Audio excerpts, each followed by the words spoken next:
കേരളത്തിന്റെ ആരോഗ്യരംഗം എല്ലാവരും മെച്ചപ്പെട്ടതാണ് എന്ന് സമ്മതിക്കുന്നതാണ്. ആ മെച്ചപ്പെട്ടതാണ് എന്ന് സമ്മതിക്കുന്ന ആരോഗ്യരംഗത്തിന് രാജ്യത്ത് പല സംസ്ഥാനങ്ങളിലുമുള്ള all India institute of medical sciences നമുക്ക് മാത്രമില്ല. എത്രയോ കാലമായി നമ്മൾ ആവശ്യപ്പെടുന്നു. ആവശ്യപ്പെടൽ മാത്രമല്ല, കേന്ദ്രവും സംസ്ഥാനവും അതുമായി ബന്ധപ്പെട്ട് ഏറെക്കുറെ ധാരണയിലെത്തിയതാണ്. 2016 LDF ഗവൺമെന്റ് അധികാരത്തിൽ വരുന്നതിന് മുൻപ് തന്നെ എയിംസിന്റെ ആവശ്യം ഇവിടെ ഉയരുന്നുണ്ടായിരുന്നു. 2016 മുൻപുള്ള ഗവൺമെന്റ് എയിംസിന് വേണ്ടി 4 സ്ഥലങ്ങൾ കണ്ടെത്തി. കേന്ദ്ര ഗവൺമെന്റിനോട് എയിംസ് അനുവദിക്കാൻ ഈ 4 സ്ഥലങ്ങൾ ചൂണ്ടിക്കാണിച്ചു. അപ്പോൾ കേന്ദ്ര ഗവൺമെന്റാണ് പറയുന്നത്, നിങ്ങൾ 4 സ്ഥലം പറഞ്ഞാൽ ശരിയാവില്ല,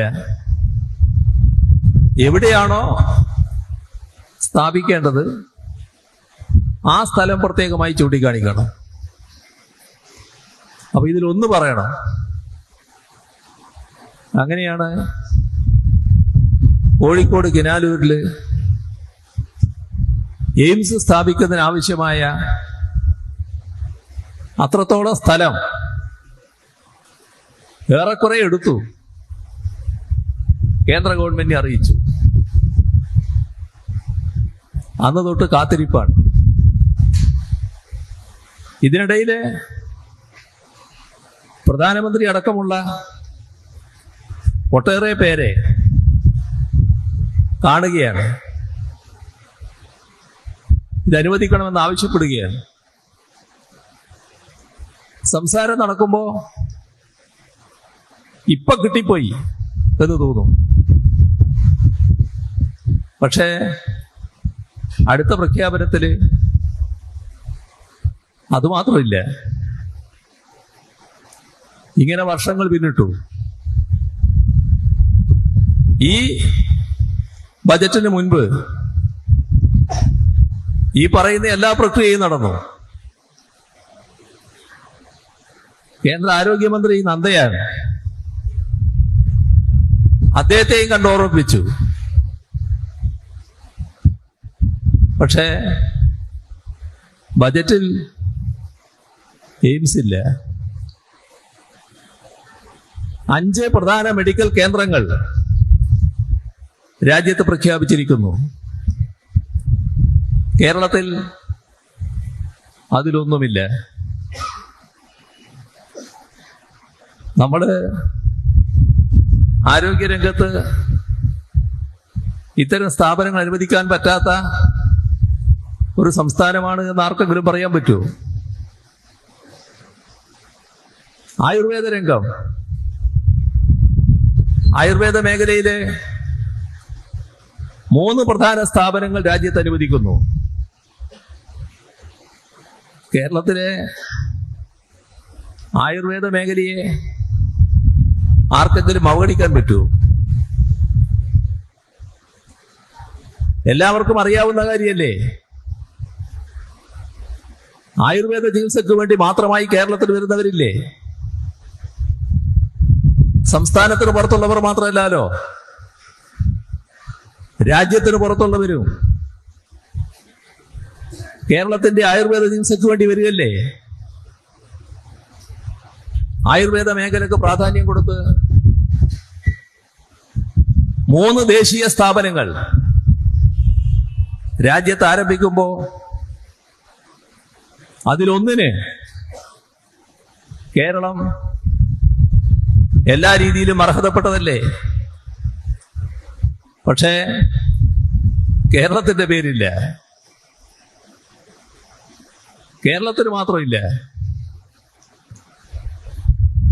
നമ്മുടെ ശബരി റെയിൽ ഇതുമായി ബന്ധപ്പെട്ട് നമ്മുടെ സംസ്ഥാനം ഈ റെയിലിന്റെ പ്രാധാന്യം മനസ്സിലാക്കിക്കൊണ്ട് തന്നെ പണമുള്ളത് കൊണ്ടല്ല, അതിന്റെ ചെലവിന്റെ പകുതി വഹിക്കാൻ നമ്മൾ തയ്യാറാണ് എന്ന ഓഫർ നൽകി. രാജ്യത്ത് അത്തരത്തിലുള്ള പദ്ധതികൾ വളരെ വിരളമാണ്. ഓഫർ നൽകിയിട്ടും ആവശ്യമായ നടപടികളുമായി മുന്നോട്ട് പോയില്ല. ഒരു പ്രത്യേക പ്രശ്നം കേന്ദ്ര ഗവൺമെന്റ് ഉന്നയിച്ചു. മൊത്തം ചെലവിന്റെ പകുതിയാണ് സംസ്ഥാനം വഹിക്കാമെന്ന് പറഞ്ഞത്. അതായത് ഓരോ ഘട്ടത്തിൽ ചെലവിടുന്നതിന്റെ പകുതി സംസ്ഥാനം കൊടുക്കണം. ഇപ്പോ കേന്ദ്ര ഗവൺമെന്റ് സംസ്ഥാനത്തെ അറിയിച്ചത്, ആദ്യം നിങ്ങൾ സ്ഥലം മുഴുവൻ എടുക്കുക നിങ്ങളുടെ ചെലവില്. അപ്പൊ സ്ഥലമെടുക്കുന്ന ചെലവില് കേന്ദ്രം പങ്കുവഹിക്കുന്നില്ല എന്നർത്ഥം. ഇതൊക്കെ വളരെ വിചിത്രമായ നിലപാടുകളാണ്. നമുക്ക് ശബരി റെയിൽ പദ്ധതി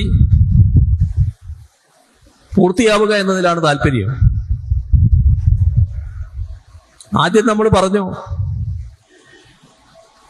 നിങ്ങൾ പറയുന്നതല്ല ശരി, ചെലവിടുന്നതിന്റെ പകുതി ഞങ്ങൾ തരാം. അപ്പൊ കേന്ദ്ര ഗവൺമെന്റും ഈ ആദ്യഘട്ടത്തിൽ തന്നെ പങ്കുവഹിക്കണം. പക്ഷെ അവരുടെ നിലപാടിൽ മാറ്റമില്ല. നമുക്ക് പദ്ധതി ആവശ്യമായതുകൊണ്ട് തന്നെ നമ്മൾ തീരുമാനിച്ചറിയിച്ചു, സ്ഥലം ഞങ്ങൾ ഏറ്റെടുക്കാം. ഈ പറയുന്ന തുക മുഴുവൻ ചെലവഴിച്ച് ഞങ്ങൾ സ്ഥലം ഏറ്റെടുക്കാം. അതിനുവേണ്ടി വരുന്ന തുക ഞങ്ങൾ ചെലവിടാം. പക്ഷേ ബജറ്റിൽ സ്ഥാനം പിടിച്ചിട്ടില്ല.